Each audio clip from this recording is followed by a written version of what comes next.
கர்த்தருடைய பரிசுத்த நாமத்துக்கு ஸ்தோத்திரம் உண்டாவதாக. முதலாவதாக டிசம்பர் மாதம் வந்திருக்கும் போது உனக்காக நான் ஆயத்தம் பண்ணின ஸ்தானத்திலே குடும்பத்திலே உன்னை கொண்டு போய் சேர்ப்பதற்கு ஒரு தூதனை உனக்கு முன்பாக அனுப்பிவிட்டேன் என்று வாக்குத்தத்தத்தை கொடுத்தார்.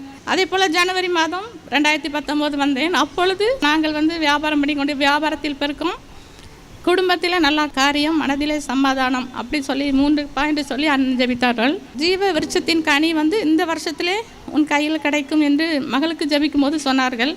அதே போல் மகளுக்கு அருமையான ஒரு மகனை தேவன் கொடுத்தார்.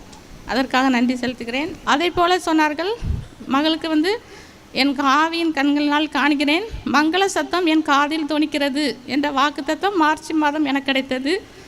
அதுக்கப்புறம் ப்ரேயருக்கு வந்திருக்கும் போது என்ன லெந்து டேஸ் ஆரம்பிச்சிருச்சு, இனி எப்போ நம்ம மகளுக்கு மேரேஜ் ஒழுங்காகும், மார்ச் மாதம் போது. அதே போல் மார்ச் 30ஆம் தேதி மகளை பெண் பார்க்க வந்தார்கள். பார்த்த உடனே மகளுக்கு திருமணம் ஒழுங்கு செய்யப்பட்டது.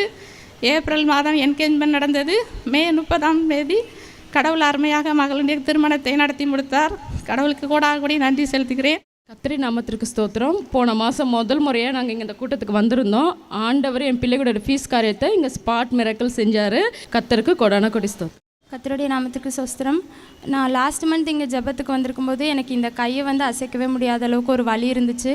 என்னால் மடக்க முடியாது, நீட்ட முடியாது, ரொம்ப வேதனைப்பட்டேன். நான் ரொம்ப ப்ரே பண்ணிவிட்டு இந்த இடத்துல நான் ஜெபிக்க வந்தேன்.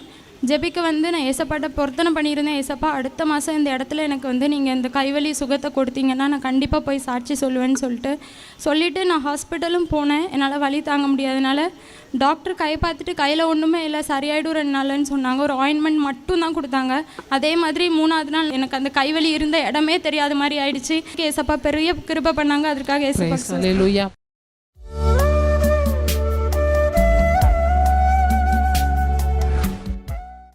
கிறிஸ்துவுக்குள் மிகவும் பிரியமான எனதருமை சகோதர சகோதரிகளே, நம்மை சிருஷ்டித்தவரும் நம்மை உண்டாக்கினவரும் நம்மை ஒருபோதும் மறந்து போகாதவருமாகிய இயேசு கிறிஸ்துவின் இணையற்ற நாமத்தினாலே உங்கள் எல்லாரையும் வாழ்த்தி ஆசீர்வதிக்கிறேன். அல்லேலூயா.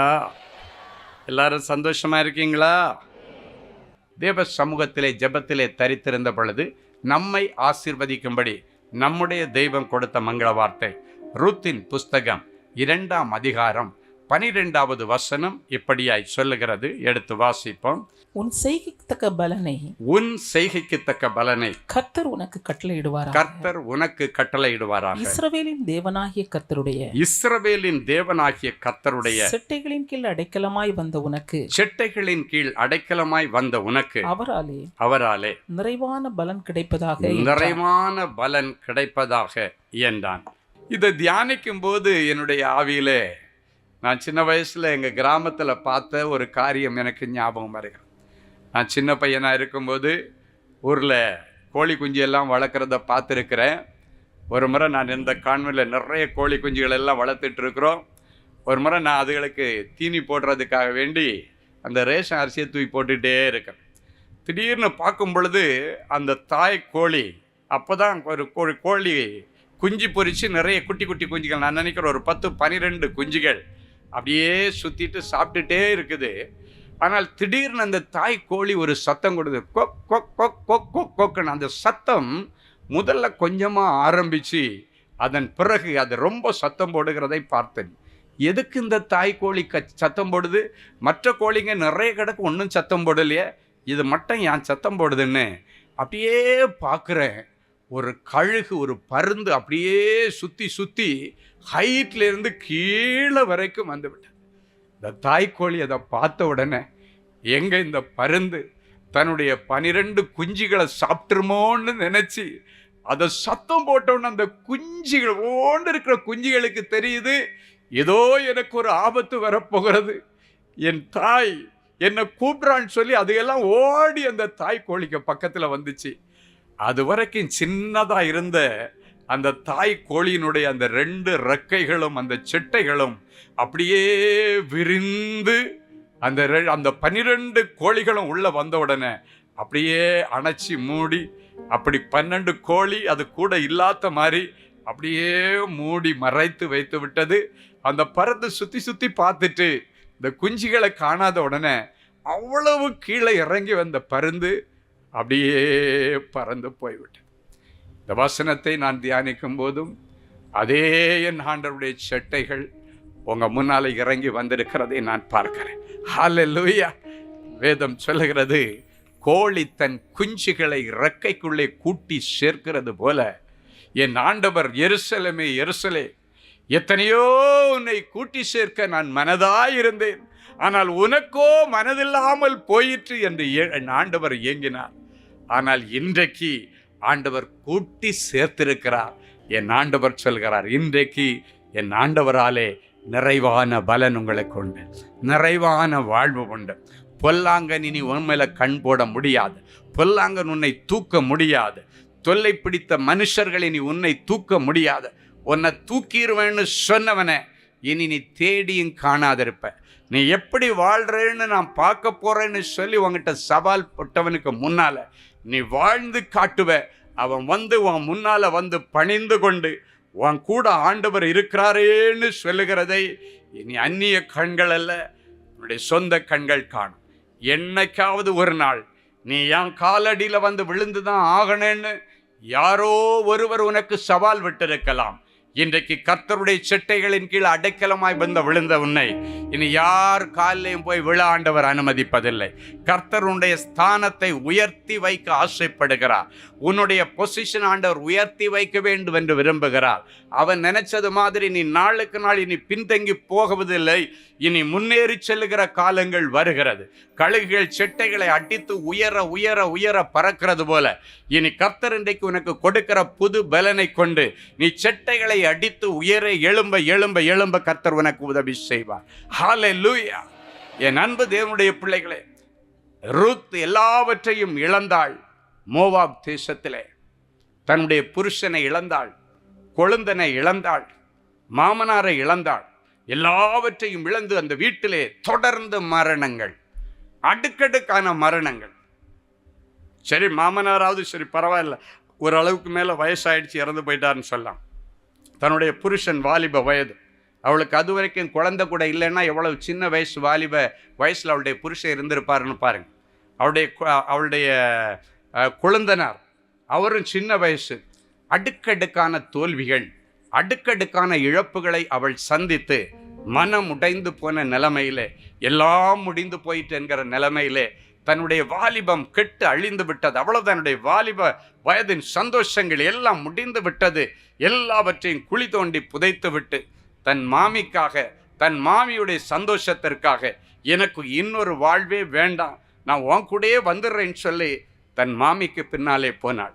ஆனால் இவளுடைய குழந்தனுடைய மனைவி அந்த மாமியாரை முத்தம் செய்துட்டு, நீ உங்க அம்மா வீட்டில் போய் வேற கல்யாணம் பண்ணிட்டு வேணா செட்டில் ஆயிடுமான்னு சொன்ன உடனே தனக்கு கிடைத்த பெரிய வாய்ப்பாக கருதி கொண்டு, எப்படியாவது என்னுடைய அம்மா வீட்டில் போய் அப்பா வீட்டில் போய் நான் இன்னொரு கல்யாணம் பண்ணிட்டு லைஃப்பில் செட்டில் ஆகிடலான்னு சொல்லிட்டு இன்னொரு வாழ்வை தேடி அவள் தன்னுடைய மாமியை முத்தம் கொடுத்துட்டு அவள் பாட்டுக்கு வீட்டுக்கு கிளம்பி போய்விட்டாள்.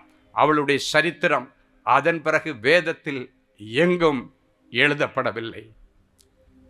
அவள் முத்தம் போட்டுட்டு போனதோட சரி, அவளுடைய சாப்டர் வேதத்தில் க்ளோஸ் பண்ணப்பட்டது. ஆனால் இந்த ரூத் அப்படி அல்ல. நானும் போயிட்டேன்னா என் வயசான மாமியாருக்கு யாருமே இல்லை, புருஷனே இல்லை, பிள்ளைகளே இல்லை, அவள் நிர்கதியாய் நிற்கிறாள். நானை விட்டுட்டு போயிட்டாள். என் மாமியார் ரொம்ப கஷ்டப்படுவாங்களே, அவங்களுக்கு யாருமே இல்லையே என்று சொல்லி தன் மாமியுடைய சுகவாழ்வை விரும்பி தன்னுடைய சந்தோஷங்களையும் வாலிப வயதின் எல்லா சந்தோஷங்களையும் குழி தோண்டி புதைத்து விட்டு மாமியார் இடத்துல சொல்றாரு, நான் எங்கள் அம்மா வீட்டுக்கு போகிறத பற்றி மட்டும் நீங்கள் பேசக்கூடாது, நான் கல்யாணம் ஆகி உங்கள் வீட்டுக்கு வந்துட்டேன், இனி உன் குடும்பம் என் குடும்பம், உன் தெய்வம் என் தெய்வம், நீர் எங்கே போனாலும் நான் உங்கள் கூட வருகிறேன், நீர் மறிக்கிற இடத்திலே தான் நானும் மறிப்பேன், இன்னொரு கல்யாணத்தை பற்றி என்னால் நினச்சி பார்க்க முடியாது, இன்னொரு வாழ்க்கையை குறித்து எங்கள் அம்மா வீட்டுக்கு போகிறத பற்றி நீங்கள் பேசவே கூடாது என்று சொல்லி தன் மாமியுடைய சுகவாழ்வை விரும்பி தன்னுடைய மாமியோடு கூட அவங்க சொந்த ஊராகிய பெத்லகேமுக்கு புறப்பட ஆரம்பித்தாள். அவளுக்கு ஒரு நல்ல செய்தி கிடைக்கிறது. அவங்க மாமியார்கள் நகோமிக்கு ஒரு நல்ல செய்தி கிடைக்கிறது.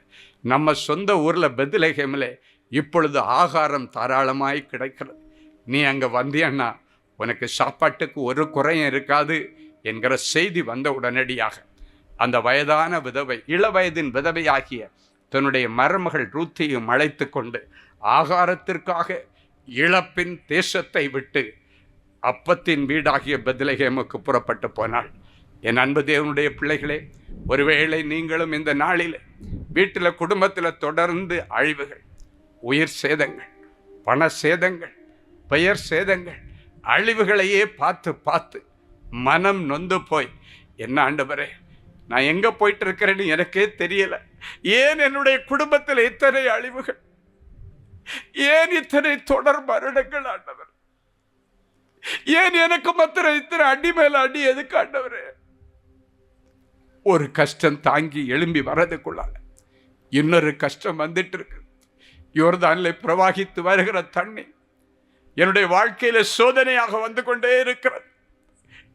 தாங்க முடியல ஆண்டவரே, போதும் ஆண்டவரே என்று சொல்லி ஒருவேளை எலியாவை போல நீயும் என்னை எடுத்துக்கொள்ள ஆண்டவரே. நான் எத்தனை காலம் தான் கஷ்டப்படுறது, என்னால முடியல ஆண்டவரே, பேசாம என்னை எடுத்துங்க என்று சொல்லி எலிய அழுததை போல நீங்கள் அழுது கொண்டிருக்கலாம். அன்னைக்கு ரூத்தினுடைய நிலைமை அப்படித்தான் இருந்தது, தொடர் அழிவுகள். ஆனால் அந்த அழிவுகளின் மத்தியிலே உள்ளங்கையளவு மேகம் போல ஒரு நல்ல செய்தி தூர தேசத்திலிருந்து பெத்லகேமிலிருந்து வருகிறது. அங்க வந்தா உங்களுக்கு ஆகாரம் கிடைக்கிறது, சாப்பாடு கிடைக்கும் என்று சொல்லி அந்த செய்தியை கேட்டு அவள் தன் மாமியோடு கூட பெத்லகேமுக்கு போனாள். அங்கு போகும் பொழுதுதான் அவளுடைய வாழ்க்கை மறுபடியும் துளிர்க்க ஆரம்பிக்கிறது.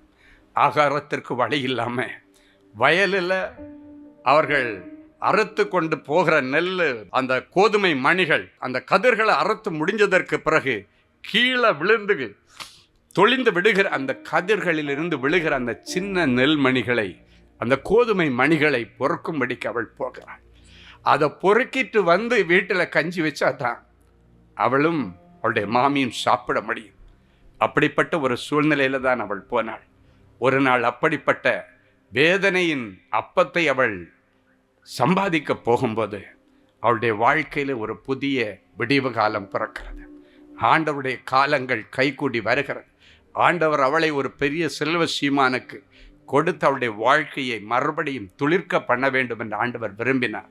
என் அன்பு தேவனுடைய பிள்ளைகளை, அப்பொழுதுதான் போவாசுடைய வயலிலே அவள் நெற்கதிர்களை பொறுக்க போனாள். நெற்கதிர்களை பொறுக்க போன அந்த முதலாளி கண்களிலே அவளுக்கு தயவு கிடைத்தது. அவன் சொல்லுகிறான், இன்றைக்கு நீ அந்த மோவாப் தேசத்திலிருந்து பெத்லகேமுக்கு வந்து விழுந்துட்டேன்னு நீ நினைக்காத, நீ கர்த்தரிடத்திலே அடைக்கலமாய் வந்து விழுந்திருக்கிறாய். இந்த பெத்லகேம் பட்டணம் அல்ல, இந்த கிராமம் அல்ல, இந்த ஊர் அல்ல, நீர் அந்த அழிவின் பட்டணத்தில் இருந்து கர்த்தரிடத்திலே வந்து அடைக்கலமாய் விழுந்திருக்கிறாய். எனவே இன்னிலிருந்து உனக்கு நிறைவான பலனை கர்த்தர் உனக்கு கொடுப்பார் என்று போவாஸ் மூலமாக கர்த்தர் முதலாவது அவளுக்கு வாக்கு கொடுத்தார். அதன் பிறகு சொன்ன வாக்கை நிறைவேற்றினார். ஹல்லேலூயா. அவருடைய வாழ்க்கையில் அடுக்கடுக்கான ஆசீர்வாதங்கள். என் அன்பு தேவனுடைய பிள்ளைகள், அவள் நினைத்து கூட பார்க்க முடியவில்லை. எந்த முதலாளியுடைய வயலிலே கோதுமை மணிகளை பொறுக்க போனாலோ அந்த செல்வ சீமானாகிய அந்த மனுஷனை கர்த்தர் அவளுக்கு வாழ்க்கை துணையாக கொடுத்தார். போவாஸ் என்று அவருக்கு பெயர். போவாஸை அவளுக்கு வாழ்க்கை துணையை கொடுத்தது மாத்திரமல்ல, போவாஸ் மூலமாக நல்ல சந்ததியை பெற்றெடுக்க உதவி செய்தார். அந்த சந்ததியிலே தான் என் இயேசு பிறந்தார். ஹல்லேலூயா. என் அன்பு தேவனுடைய பிள்ளைகளே, இன்றைக்கு ஆண்டவர் உங்களை பார்த்து சொல்றாரு, பெத்லகேமிலே ஆகாரம் உனக்காய் இருக்கிறது. ஏதோ ஒரு பட்டணத்திற்கு கர்த்தர் உன்னை அனுப்புகிறார், ஏதோ ஒரு ஊருக்கு உன்னை கர்த்தர் அனுப்புகிறார். இல்லைன்னா நீ இருக்கிற ஊரில் உனக்காக கர்த்தர் ஒரு விசேஷித்த ஆசீர்வாதத்தை இன்றைக்கு திறந்து கொடுக்கிறார். வேதத்தில் ஒரு அருமையான வசனம் இருக்கிறது, இனி நீ பசியா இருப்பதும் இல்லை, தாகமா இருப்பதும் இல்லை, உஷ்ணமாயிலும் வெயிலாயிலும் உன்மேல் படுவதும் இல்லை. காரணம், உனக்கு இறங்குகிற கர்த்தர் உன்னை நடத்தி நீரூற் சண்டையிலே கொண்டு போய் விடுவார். ஹல்லேலூயா. அப்படின்னா இன்னைக்கு உனக்காக ஒரு வாழ்வின் நீரூற்றை கர்த்தர் திறக்க விரும்புகிறார். உன்னுடைய வாழ்க்கையிலும் எவ்வளவோ அழிவுகள், நீ பெத்லெகேமில் வந்திருக்கிறேன் போவாஸ் சொல்லவில்லை. கர்த்தருடைய செட்டைகளின் கீழ் அடைக்கலமாய் வந்து விழுந்திருக்கிறாய். இன்றைக்கு உங்களையும் ஆண்டவர் அதே தான் சொல்றார். என்னுடைய செட்டைகளின் கீழ் அடைக்கலமாய் வந்து விழுந்திருக்கிற உனக்கு இனி என்னாலே நிறைவான பலனை கர்த்தர் கொடுப்பேன் என்று சொல்கிறார். அல்லேலூயா. ஒரு சகோதரி வந்து அழுதுட்டு இருந்தாங்க. அப்படியே புருஷன் அவங்கள விட்டுட்டு போயிட்டாங்க. இன்னொரு மனுஷியோடு கூட அவன் போய் வாழ்ந்து கொண்டிருக்கிறான். இந்த துக்கம் அவளால் தாங்க முடியவில்லை. வந்து சொல்கிறா, பலமுறை நான் என் உயிரை மாற்றிக்கலான்னு நினச்சேன், ஆனாலும் என்னைக்காவது ஒரு நாள் எனக்கு நல்லது நடக்குன்னு சொல்லி சொல்ல சொல்ல சொல்ல அப்படியே கண்ணில் இந்த மட மட மட மடன்னு ஊற்றுது. சின்ன குழந்தைங்க 2 வயசு தான் இருக்கு அந்த பிள்ளைக்கு. அந்த பிள்ளை அந்த தாயினுடைய கண்ணீரை துடைத்து விட்டதை பார்த்து என்னுடைய இருதயத்தில் நெகிழ்ந்து போய், அந்த பிள்ளைக்கு இந்த தாய் எதுக்கு அழுறான்னு தெரியாது, ஆனால் எங்கள் அம்மா அழுறா, அது மட்டும்தான் அந்த குழந்தைக்கு தெரியுது. பிஞ்சு பிள்ளைங்க, 2 வயசு பிள்ளை. அந்த தாயினுடைய கண்ணீரை துடைத்து விட்டார். அப்பொழுதுதான் என் ஆவியிலே நான் பார்த்த காரியம், நான் சொன்னேன், கர்த்தர் எல்லாருடைய முகத்தில் உள்ள கண்ணீரை துடைத்து உன்னுடைய நிந்த இந்த பூமியில இராதபடிக்கு முற்றிலும் மாற்றிப்படுவார். கர்த்தரே இதை சொன்னார். கர்த்தரே இதை சொன்னார். அன்பு தேவனுடைய பிள்ளைகளை, இந்த வார்த்தையை சொன்ன உடனே அவருடைய கண்களில் ஒரு சந்தோஷத்தை பார்த்தேன், முகத்தில் ஒரு சந்தோஷம். அந்த பிள்ளை அவள் அழும் பொழுது அந்த பிள்ளையுடைய கையில் சுட்டு சுட்டா அந்த கண்ணீர் விழுந்தது. அழகாக நான் கவனிக்கிறேன். அந்த குழந்தை எடுத்து அப்படியே தன் ட்ரெஸ்ஸில் அப்படி தொடச்சி விட்டுட்டு சந்தோஷமாக கம்பீரமாக போனாள். நான் விசுவாசிக்கிறேன், இயேசு அந்த தாயினுடைய பிள்ளையுடைய கண்ணீரை முழுவதும் துடைத்து விட்டார். இன்னைக்கும் ஒருவேளை நீங்களும் ஒரு காலத்தில் உங்கள் பிள்ளைகளுடைய கண்ணீரை நீங்கள் துடைத்தீர்கள், ஆனால் இன்றைக்கு உங்களுடைய பிள்ளைகள் உங்களுடைய கண்ணீரை துடைக்கிற அளவுக்கு உன்னை குறித்து ரொம்ப வேதனையோடு வந்திருக்கலாம். ஆண்டவர் இன்னைக்கு உன்னுடைய பிள்ளை உன்னமத்தம் எடுக்கிற முயற்சிகளை கர்த்தர் ஆசீர்வதிப்பார். உனக்காக உன் பிள்ளை எடுக்கிற ஒவ்வொரு முயற்சிகளிலும் கர்த்தருடைய கரம் முன்னோடு கூட இருக்கும். ஒரு வாலிப மகள் ஒரு கார் வாங்க வந்தா. அப்போ நான் சொன்னேன், இந்த சின்ன வயசில் கல்யாணம் ஆயிடுச்சான்னு கேட்டேன். இல்லையா அப்படின்னாங்க. என்னம்மா கல்யாணம் பண்ணுற வயசில் இந்த பணத்தை கொண்டு போய் எதுக்குமா இந்த காரில் நீ போடுற, எதுக்கு இந்த காருக்கு இவ்வளவு லட்சம் பணத்தை நீ செலவு பண்ணுற, நீ பேசாமல் கல்யாணம் பண்ணிட்டு செட்டில் ஆக வேண்டியது தானே. அவள் சொன்னாள், சின்ன வயசில் என் தகப்பனை இழந்து போய்விட்டேன். என் தாய் தான் எனக்கு தாயும் தகப்பனுமாய் இருந்தார்.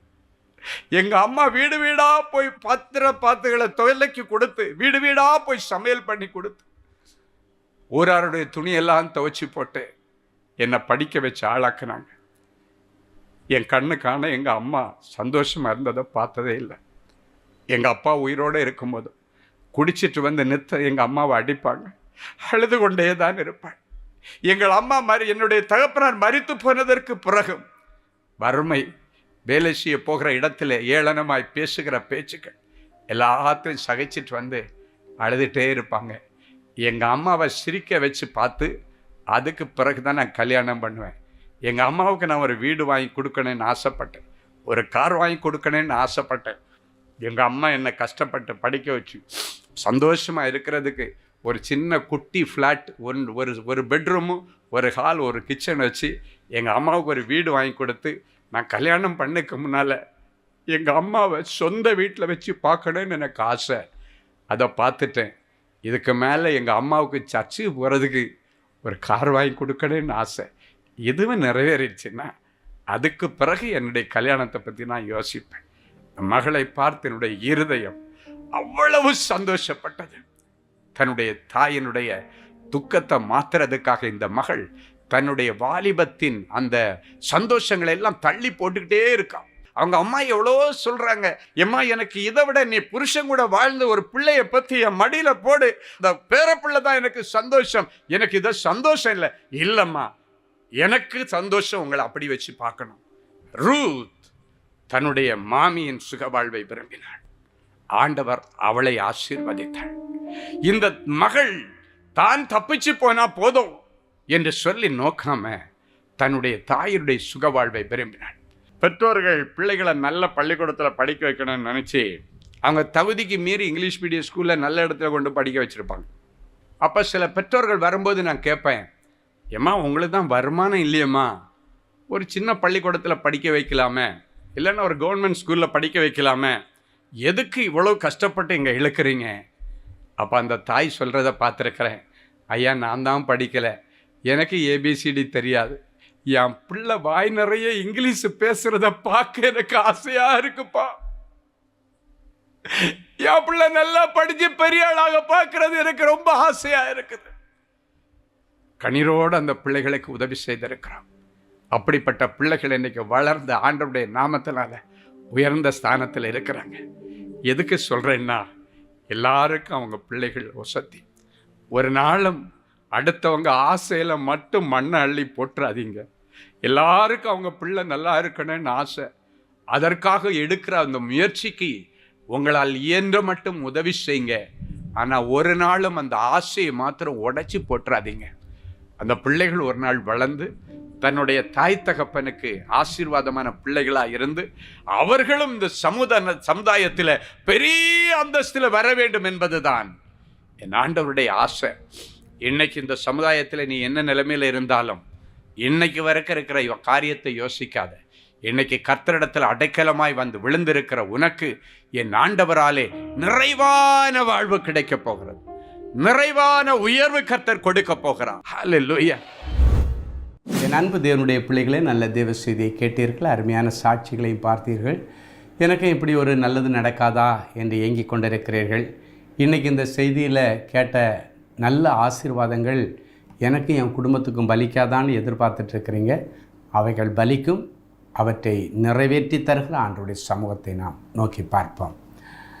அன்பான எங்கள் நல்ல ஆண்டவரே, கோடி ஸ்தோத்திரங்களப்பா. இந்த நல்ல மனமகிழ்ச்சியின் வேலைக்காக உமக்கு நன்றி. இப்பொழுதும் உம்முடைய வார்த்தைகளை கேட்டுக்கொண்டு கண்ணீரோடு உம்முடைய பாதத்தை பிடித்து நிற்கிற என் பிள்ளைகளை கண்ணோக்கி பாரும். என் பிள்ளைகளுடைய குடும்பத்தில் உள்ள எல்லா போராட்டங்களுக்கு இன்றைக்கு ஒரு முடிவு வரட்டும். என் பிள்ளைகளுடைய வாழ்க்கையில் காணப்படுகிறதான எல்லா போராட்டங்களுக்கு இன்றைக்கு முடிவு வரட்டும். கண்ணீருக்கு முடிவு வரட்டும். ஏமாற்றங்களுக்கு முடிவு வரட்டும். அநேக இடங்களிலே ஏமாந்து போயிருக்கிற என் பிள்ளைகள் இனி எந்த உலக மனுஷன் முன்னிலையில் ஏமாந்து போகாதபடிக்கு தேவ ஞானம் இவர்கள் மேலே கட்டவிழ்த்து விடப்படுவதாகன்னு ஜெபிக்கிறோம். ஏமாற்றத்தின் நிமித்தம், ஏமாந்து போனதை நிமித்தம் இழந்து போன செல்வங்களும் உடைமைகளும் பெயரும் புகழும் மறுபடியும் என் பிள்ளைகளுக்கு கிடைப்பதாகன்னு ஜெபிக்கிறேன். எந்தெந்த பிள்ளை வேலைக்காக பணத்தை கொடுத்து கொண்டு ஏமாந்து நிற்கிறார்களோ, இலவசமாக வேலையும் கொடுத்து பணத்தையும் திரும்பி பெற்றுக்கொள்ள கர்த்தர் அனுக்கிரகம் பண்ணுவீராக. உதவி செய்கிறேன் என்கிற பெயரில் ஏமாந்து போன பிள்ளைகள் அநேகம் பேர் கண்ணீரோடு நிற்கிறாங்க. நல்லதுக்கு தானே நான் கொடுத்தேன், என்னை இப்படி ஏமாற்றிட்டாங்களே என்று நிற்கிற பிள்ளைகள், ஏமாந்து போன அவர்களுடைய நகைகளும் பொருட்களும் பொன்களும் இவர்களுக்கு திரும்பி வருவதாக செபிக்கிறேன். நண்பனுக்காக வேண்டி வீட்டை அடமானம் வைக்க கொடுக்க போனேன், இன்றைக்கி வீடு எனக்கு மிஞ்சாதோ கிடைக்காதோ என்று கதறிக்கொண்டிருக்கிற பிள்ளைகளுக்கு அதை மீட்டு தாரும். யார் யார் இவர்களை ஏமாற்றினார்களோ, ஏமாற்றினவர்கள் கண்களில் தயவு கிடைப்பதாக ஜெபிக்கிறேன். ஆண்டவர் தாமே இனி வருகிற நாட்களில் நல்லது கெட்டது எது எது என்று வரையறுக்கத்தக்கதான ஞானத்தை என் பிள்ளைகளுக்கு கொடுத்து, இந்த கபடு வாது சூது நிறைந்த இந்த உலகத்தில் என் பிள்ளைகள் ஞானமாய் நடந்து கொள்ள, கருத்தாய் நடந்து கொள்ள, கருத்தாய் பேச கர்த்தர் என் பிள்ளைகளுக்கு அனுக்கிரகம் பண்ணுகிறதற்காக மக்கு நன்றி. என்னுடைய குடும்பத்தில் இருக்கிறதான எல்லா தடைகளை உடைச்சி ஜெபிக்கிறேன். மகிமையான நல் விசேஷங்கள் உடைய குடும்பத்தில் வசனிக்கப்படும், பேசப்படும் என்று சொன்னீரே. மகிமையான நல்ல காரியங்களெல்லாம் குடும்பத்தில் நடக்கட்டும். இன்றைக்கு இவர்கள் செய்தியிலே கேட்ட அத்தனை நன்மைகளையும் ஆசீர்வாதங்களையும் இவர்களுடைய சிரசில் வைத்து இவர்களை ஆசீர்வதித்து ஜெபிக்கிறேன். இவர்கள் எதையெல்லாம் தங்களுடைய செவிகளை கேட்டார்களோ அவைகள் எல்லாவற்றின்படி இவர்களுக்கு ஆக கடவுதுன்னு சொல்லி இவர்களை நான் வாழ்த்தி ஆசீர்வதிக்கிறேன். அநேக பிள்ளைகளுடைய வாழ்க்கையில் ஒரு அடி எடுத்து வச்சா 4 அடி சறுக்கிற நிலைமையில் இருக்கிறாங்க. அவர்களுடைய வழிகள் எல்லாவற்றையும் இனி உறுதிப்படுத்துவீராக. இனி கால்கள் சறுக்கக்கூடாது, முயற்சிகள் சறுக்கக்கூடாது. எல்லாம் என் பிள்ளைகளுக்கு சக்ஸஸ் ஆகட்டும். நீ செய்வதெல்லாம் வாய்க்கும் என்கிற வசனத்தின்படி இவர்கள் செய்வதெல்லாம் இனி இவர்களுக்கு வாய்ப்பதாகன்னு இவர்களை ஆசீர்வதித்து ஜெபிக்கிறேன். காணாமல் போன பொருட்கள் கிடைப்பதாக, காணாமல் போன பிள்ளைகள் வீட்டிற்கு திரும்பி வருவார்களாக. சண்டை சச்சரவுகளுக்கு முடிவு வரட்டும். கணவன் மனைவிகளால் இருக்கிற பிரிவினை மாறி மறுபடியும் ஐக்கியம் உண்டாகட்டும். கழுகு தன் பிள்ளைகளை கூட்டுக்குள்ளே சேர்க்கிறது போல இவருடைய முழு குடும்பமும் இயேசுவுக்குள்ளால் சேர்க்கப்படுவதாகன்னு நான் ஜெபிக்கிறேன். இவருடைய சரீரத்தில் இருக்கிற எல்லா கொள்ளை நோய்களுக்கு இன்றைக்கு விடிவு பிறப்பதாக. எத்தனை பிள்ளைகள் கேன்சரில் கஷ்டப்படுகிறார்கள், அத்தனை பேருடைய கேன்சர் வியாதியை தொட்டு குணமாக்குகிற ஆண்டவர் இவர்கள் இருக்கிற அறைகளிலே இப்பொழுது இறங்கி வருவீராக. எனக்கு விருப்பம் உண்டு, நீ குணமாக என்று சொல்லி ஆசீர்வதிப்பீராக. எத்தனை பேர் தன்னுடைய 2 கிட்னி பழுதடைந்த நிலைமையில் இருக்கிறாங்களோ, டயாலிசிஸ் பண்ணிட்டு இருக்கிறாங்களோ, என்ன பண்ணுகிற நிலைமையில் இருக்கிறார்களோ, அத்தனை பேருடைய கிட்னிஸ் எல்லாம் புதிதாய் மாற்றும். இருதய வாழ்வுகளில் இருக்கிற பிரச்சனைகள் மறைந்து போவதாக. யூட்ரஸில் இருக்க கட்டுகள் அறுக்கப்படுவதாக. பிரெயின் டியூமர் மறைந்து போவதாக. ஸ்கின் கேன்சர், பிளட் கேன்சர் மறைந்து போவதாக. தெய்வீக சுகத்தை தாரும். உனக்கு சௌக்கியமும் ஆரோக்கியமும் வரப்பண்ணி உன் வியாதிகளை எல்லாம் குணமாக்குவேன் என்று சொன்னீரே, குணமாக்கி அழகு பார்ப்பீராக. வேதனைகளுக்கும் நெருக்கங்களுக்கும் பஞ்சங்களுக்கும் விலக்கி காத்துக்கொள்ளும் இயேசுவின் மூலம் பிதாவே, ஆமென். கிறிஸ்துவுக்குள் அன்பானவர்களே, ஆண்டவராகிய இயேசு கிறிஸ்துவின் இனிய நாமத்தில் அன்பின் வாழ்த்துக்கள்.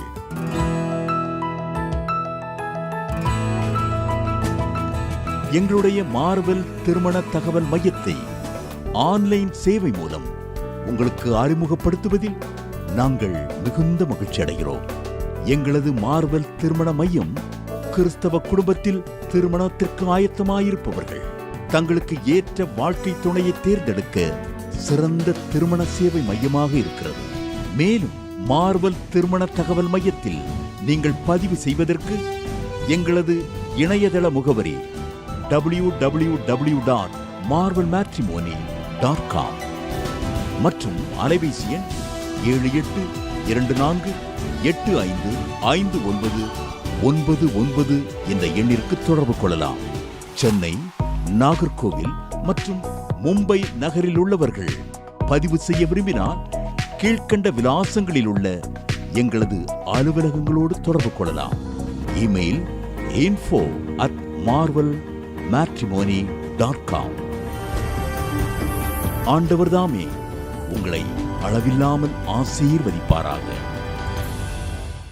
ஜெனசிஸ் கிரியேஷன்ஸ் மீடியா அகாடமியில் 3 மாதங்களில் தொழிற்கல்வி சான்றிதழோடு video editing, videography, photography, drone piloting, studio recording, Photoshop, live streaming, live video mixing and live sound mixing ஆகிய தொழிற்கல்விகள் பயிற்றுவிக்கப்படுகிறது. புது தொழில் நுணுக்கங்களுடன் குறைவான கட்டணத்தில் நிறைவான தொழிற்கல்வி பெற்றுக்கொள்ள உங்கள் எதிர்கால கனவை நினைவாக்க எங்களது ஜெனசிஸ் கிரியேஷன்ஸை இன்றே தொடர்பு கொள்ளுங்கள். மேலும் விவரங்களுக்கு 7824850999 என்ற எண்ணை தொடர்பு கொள்ளுங்கள். அன்பு தேவனுடைய பிள்ளைகளே, இந்நிகழ்ச்சியின் மூலம் நீங்கள் பெற்றுக்கொண்ட ஆசீர்வாதங்களை உங்கள் ஜெப விண்ணப்பங்களையும் அனுப்ப வேண்டிய முகவரி தேவனின் அன்பு ஊழியங்கள், எண் 340B பார் 1A 3B1 Vinayak avenue, OMR road, Okkiyam, Thoraipakkam, Chennai 600097. இது இந்தியன் ஆயில் பெட்ரோல் பங்க் எதிரில் அமைந்துள்ளது மற்றும் காக்னிசன்ட் டெக்னாலஜி சொல்யூஷன்ஸ் அருகிலும் அமைந்துள்ளது. மின்னஞ்சல் prayer@godsloveministries.co.in. எங்களது இணையதளம் www.godsloveministries.co.in. மேலும் 24 மணி நேர ஜெப உதவிக்கு 044-5447-9999 மற்றும் 9941950999 என்ற எண்களுக்கு தொடர்பு கொள்ளுங்கள். கர்த்தர் தாமே உங்களை ஆசீர்வதிப்பாராக.